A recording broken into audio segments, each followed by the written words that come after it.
தினம் ஆட்டோ ஓட்ட போகிறாங்க. அங்கே நிறைய பேர் வந்துட்டு ஆட்டோவை வராங்க. அதே மாதிரி ஆட்டோலாம் ஓட்டி முடிச்சுட்டு அந்த பணம் எல்லாத்தையும் எடுத்துகிட்டு வராங்க. அந்த பணத்தை பார்த்தோன்னே ரொம்ப சந்தோஷப்படுறாங்க. நாம் ஆட்டோ ஓட்டி பணம் சம்பாதிச்சிருக்கோம். இனிமேல் வீட்டோட எல்லா கஷ்டமும் போயிடும். வீட்டில் இருக்க எல்லாரையுமே நல்லா பார்த்துக்கணும். சத்ரியா, ஷாலினி எல்லாருக்குமே ஃபீஸ் கட்டி எல்லாமே கரெக்டாக படிக்க வைக்கணும். அவர் இருந்து என்ன பண்ணுவாரோ அதை நாம் பண்ணணும் அப்படின்னு சொல்லிட்டு அந்த பணத்தை பார்க்குறாங்க. பார்த்துட்டு சந்தோஷமாக வீட்டுக்கு வராங்க. வீட்டில் எல்லாருமே இருக்காங்க. ருக்மணி, அவங்க அக்கா எல்லாருமே அங்கே தான் இருக்காங்க. அப்படியே பார்க்குறாங்க. ஆமாம், ஆட்டோ ஓட்டிட்டு வந்துட்டா அப்படின்னு சொல்லிட்டு ருக்மணியோட தங்கச்சி அப்படியே பார்த்துட்ருக்காங்க. அங்கேருந்து தனம் வராங்க. வந்தோடனே, அத்தை இன்றைக்கி நான் ஆட்டோ ஓட்டியிருக்கேன், இந்த பணம் தான், இந்தாங்க வாங்கிக்கங்க அப்படின்னு கொடுக்குறாங்க. ருக்மணி அப்படியே பார்க்குறாங்க, எதுவுமே பேசவே இல்லை. ஆமாம், இவ பணம் சம்பாதிச்சு கொடுத்தா அப்படியே எங்கள் அக்கா வாங்கிப்பாங்களா அப்படின்னு அவங்க தங்கச்சி அப்படியே யோசிச்சுட்டு நின்றுட்டுருக்காங்க. அத்தை இந்த பணத்தை வாங்கிக்கங்க அத்தை, நான் இன்னைக்கு சம்பாதிச்ச பணம் அத்தை அப்படின்னு தனம் அப்படியே நீட்டிகிட்டே இருக்காங்க. அதெல்லாம் அக்காலாம் வாங்க மாட்டாங்க, நீ கொடு அப்படின்னு சொல்லிட்டு அவங்க தங்கச்சி வாங்கிக்கிறாங்க. ஷாலினி எல்லாருமே அப்படியே பார்க்குறாங்க. பார்த்துட்டு, அத்தை இந்த பணத்தை வாங்கவே இல்லையே, ரொம்ப கஷ்டமாக இருக்கே அப்படின்னு சொல்லிட்டு அப்படியே திரும்பி உள்ளே போகிறாங்க. அப்படியே பார்க்குறாங்க ருக்மணி. தனம் நில்லு அப்படின்னு சொல்கிறாங்க. அவ்வளோ சந்தோஷமாக தனம் அப்படியே திரும்பி பார்க்குறாங்க.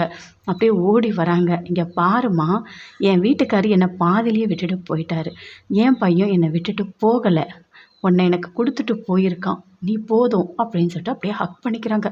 பயங்கரமாக அழறாங்க, தேம்பி தேம்பி அழறாங்க. அப்படியே எல்லாருமே பக்கத்தில் இருக்க ஷாலினி எல்லாருமே அப்படியே கட்டி பிடிச்சிக்கிறாங்க. இங்கே பாருமா, நீ சொல்லும் போது எனக்கு ரொம்ப ரொம்ப கஷ்டமாக இருந்தது. ஆனால் இந்த வீட்டோட சூழ்நிலை அப்படி தான் இருக்குது. நீ ஆட்டோ ஓட்டுறது உண்மையிலேயே எனக்கு மனசு கஷ்டமாக தான் இருக்குது. ஆனால் நீ சம்பாதிச்ச அந்த பணத்தை கொடுக்கும்போது உன்னோட கஷ்டம் மட்டும்தாம்மா எனக்கு தெரியுது. என் பிள்ளைய பார்க்குற மாதிரி தாம்மா இருக்குது அப்படின்னு சொல்லிட்டு ரொம்ப ஃபீல் பண்ணுறாங்க ருக்மணி.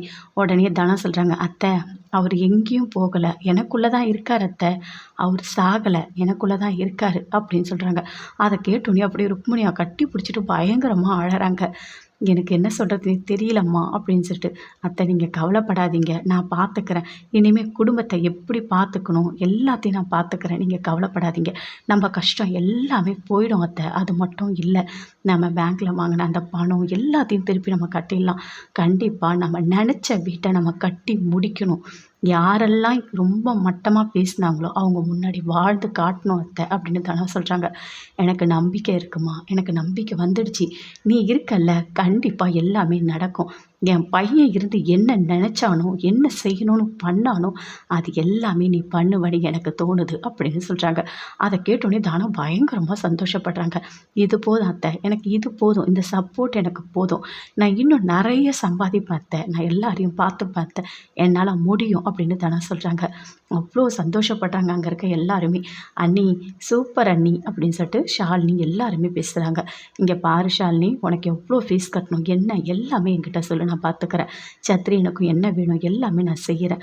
சௌந்தர்யா எல்லாரையுமே நான் பார்த்துக்கிறேன் அப்படின்னு தானே சொல்கிறாங்க. எல்லாருமே சேர்ந்து சூப்பர் அண்ணி அப்படின்னு சொல்லிட்டு ரொம்ப ஒரு மாதிரி ஹக் பண்ணிக்கிறாங்க. இங்கே பாருமா, நீ பார்த்து வண்டி ஓட்டு, என்ன கொஞ்சம் ஜாக்கிரதையாக ஓட்டு அப்படின்னு சொல்கிறாங்க ருக்மணி.